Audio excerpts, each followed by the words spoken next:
What makes you anxious? How can you break free? Is there a better way to find comfort for our souls when anxiety was great within me? Your consolation brought me joy.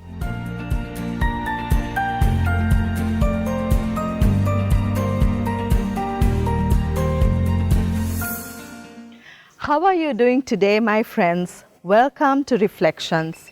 I'm Abigail Shafter, and it is a joy indeed to meet with you week after week. I have had my fair share of struggles as we continue to adjust to our new reality.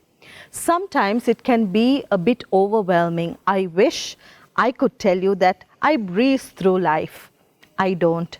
There are days that I really struggle to make sense of everything that is going on around us and to keep plodding on. Sometimes when I get anxious or upset, I seek comfort through eating chocolate. Chocolate is my comfort food. Sadly, the comfort is short-lived, for most often than not, right after eating the chocolate, I feel so guilty. Some people look for comfort in a bottle, others in unhealthy relationships, yet others in some form of addiction, be it smoking, gambling, or porn. All with the hope of coping and soothing oneself, all with the hope of numbing your inner pain.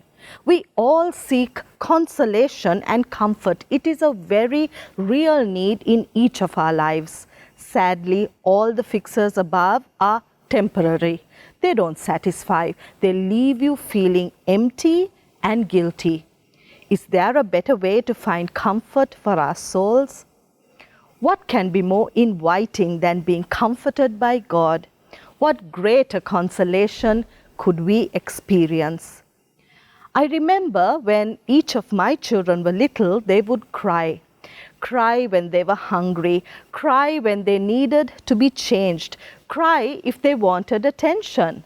All of you who are parents know exactly what I'm talking about. Ethan, my youngest, would keep howling and howling until I picked him up.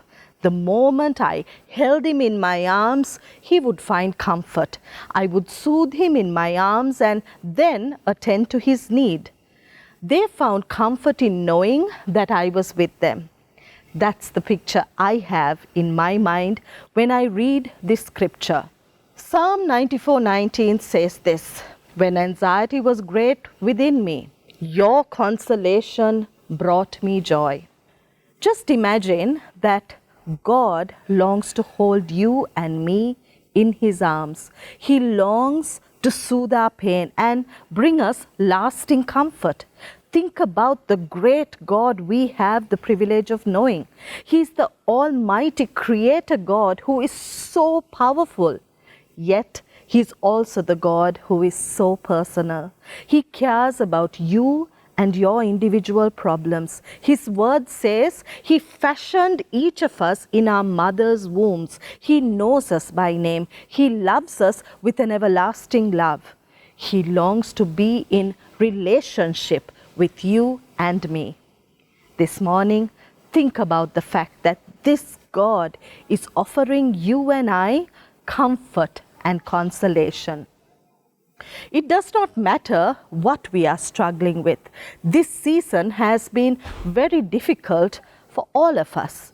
Overnight, our lives have changed. We are cooped up at home. We are unable to meet with friends and family. We are unable to enjoy community, and each of us are struggling, I'm sure, with these challenges. Some of us have had people we love pass away. Some of us have become unemployed and have had no way to provide for our families. Others are having huge relationship issues as continued lockdown puts a strain on family life. All of the above can be very, very stressful. It can cause great anxiety and fear. Many are struggling with depression. So many are suicidal. Just last week, someone known to my family committed suicide. People are feeling hopeless and helpless. Life isn't easy.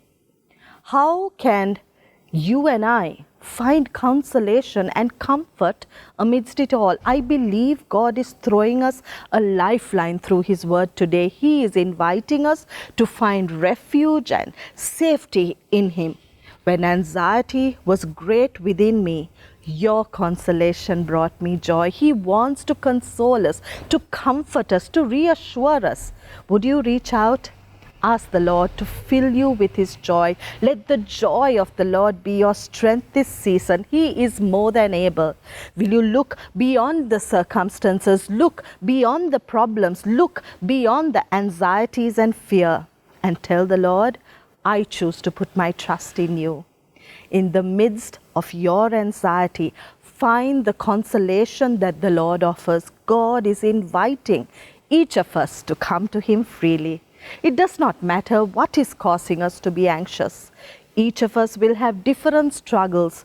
God sees you where you are. He knows what you are struggling with. So will you come to Him today? When anxiety was great within me, your consolation brought me joy. What is causing you to be anxious today? Sometimes we are our own worst enemy. We overthink. We have various what-if scenarios playing through our mind. Our self-talk becomes negative and we wallow in self-pity. We have scripts we have learnt over a lifetime that keep us trapped in situations. What makes you anxious? How can you break free? How can I break free? My friends, in your great anxiety, will you turn to the Lord? He is more than able to see you through these trying times. He is able to deliver you from every situation. He is able to supply all your needs. When anxiety is great within us, let us seek His consolation today. Let us pray. Jesus, I turn to you. Forgive me, Lord, for the times that I have sought comfort elsewhere. I give my heart to you once more. Fill me with your comfort, with your peace, with your joy, now and always. Amen. Friends, join me again next week. Let's keep looking at God's word and growing in faith in this season. May the blessing of God the Father, God the Son, and God the Holy Spirit rest and abide with you now and always. Don't forget to pass on this video to a friend and subscribe to my YouTube channel for the latest updates. God bless you.